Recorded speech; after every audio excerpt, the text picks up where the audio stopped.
3 বিধায়কের সই পরীক্ষা করতে চাইল সিআইডি এবং এই নিয়ে তারা ব্যাংশাল কোর্টেও যায়। আরো বিস্তারিত জানতে কথা বলবো, আমাদের প্রতিনিধি পার্থপ্রতিম ঘোষ আমাদের সঙ্গে রয়েছেন। পার্থ, কি জানতে পারছো?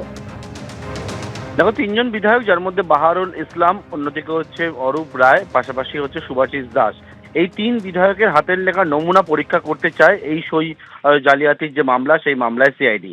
এবং সেই মতো আজকে তারা ব্যাংশাল আদালতের সিআইডি দ্বারস্থ হয়েছে এবং সিআইডির তরফ থেকে এই যে 3 বিধায়কের যে সই করা যে রেজুলেশন কপি যেটা জমা পড়েছে একেবারে বিধানসভায়, তার পাশাপাশি তাদের কাছ থেকে তার সঙ্গে কথা বলেছে সিআইডি এবং তাদের যে হাতের লেখা, সেই হাতের লেখার নমুনা মিলিয়ে দেখতে চায়, সেই পরীক্ষা করতে চায় সিআইডি।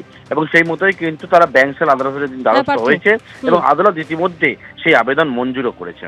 কুণাল ঘোষ এবং তারা যান বিধানসভায় একটি নতুন চিঠি জমা দিতে। বিধানসভার সচিবালয়ে একটি তারা চিঠি রেখে আসেন। সেই চিঠির বৈধতা নিয়ে প্রশ্ন তুললেন মন্ত্রী তাপস রায়। শোভনদেব চট্টোপাধ্যায়কে বিরোধী দলনেতা করতে চেয়ে তৃণমূলের তরফে যে চিঠি নিয়ে যাওয়া হয় সচিবালয়, সেই চিঠির কোনো বৈধতা নেই এমনটা দাবি করেছেন মন্ত্রী তাপস রায়। বিধায়কদের সই ছাড়াই স্পিকারের সচিবালয়ে তৃণমূলের চিঠি। বিরোধী দলনেতাকে নিয়ে তৃণমূলের যে চিঠি, তাতে শুধুমাত্র সই রয়েছে অভিষেক বন্দ্যোপাধ্যায়ের।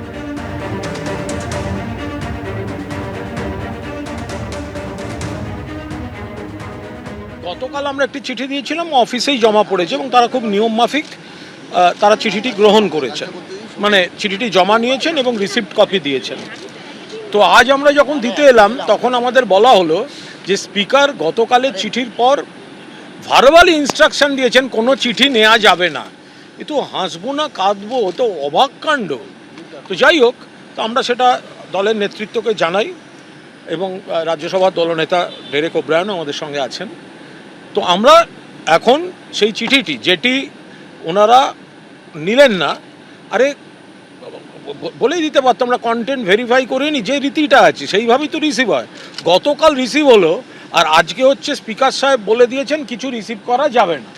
তো এখন আমরা সেটা ইমেলে তাদেরকে আবার পাঠিয়ে দিয়েছি। হার্ড কপি কীভাবে কী আইনমাফিক পদ্ধতিতে পৌঁছানো যায় সেটা হবে, কিন্তু ইমেলে ইতিমধ্যেই স্পিকারকে পাঠিয়ে দেওয়া হয়েছে। তাপস রায় আমাদের সঙ্গে আছেন, সরাসরি তাপস রায়ের কাছে যাব।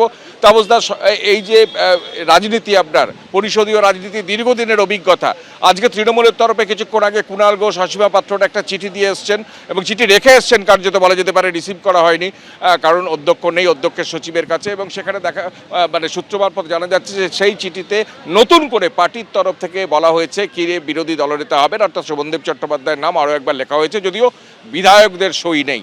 শোভনদেব চট্টোপাধ্যায় বিরোধী দলের নেতা হবে এরকম বোধহয় 60 জনের সই সম্বলিত একটা চিঠি বোধহয় দেওয়া হয়েছিল। সেই চিঠিতে অনেক সই ছিল বিধায়কদের, যা জাল। সেই সই কারা করলো? অন্য বিধায়করা করলো না বিধানসভার বা বিধায়কদের বাইরে তৃণমূল দলের কোনো পদাধিকারী বা অন্য কেউ করলো? সেটা নিয়ে হেয়ারস্ট্রিট থানায় একটি মামলা হয়েছে এবং সিআইডির হাতে কেস দেওয়া হয়েছে। হ্যান্ডরাইটিং এক্সপার্ট সিআইডি তার তদন্ত করছে। সো অল দিজ আর দেয়ার। তো এগুলোকে মাথায় রাখতে হবে তৃণমূলীদের। সমস্যা হচ্ছে তৃণমূলীরা বেশিরভাগই কিছু জানে না, না জেনে যা পারে সেটা বলে দেয়। তো সুতরাং রীতিনীতি জানতে হবে। আজকে স্পিকার নেই, এখন স্পিকার কাল আসবেন, তখন বোঝা যাবে, দেখা যাবে, কথা বলা যাবে। তো সুতরাং নিয়ম নীতি রয়েছে, রুলস রেগুলেশনস রয়েছে। সবচেয়ে বড় কথা, এটার উত্তর ওরা দিক। ওরা এরকম বেহায়া বা নির্লজ্জ কেন যে বিধায়কের সই জাল হচ্ছে? এটা কিন্তু বাংলা কেন, ভারতবর্ষের কোনো বিধানসভায় আমি আজও পর্যন্ত হয়েছে বলে শুনিনি। এবিপি আনন্দ, এগিয়ে থাকে, এগিয়ে রাখে।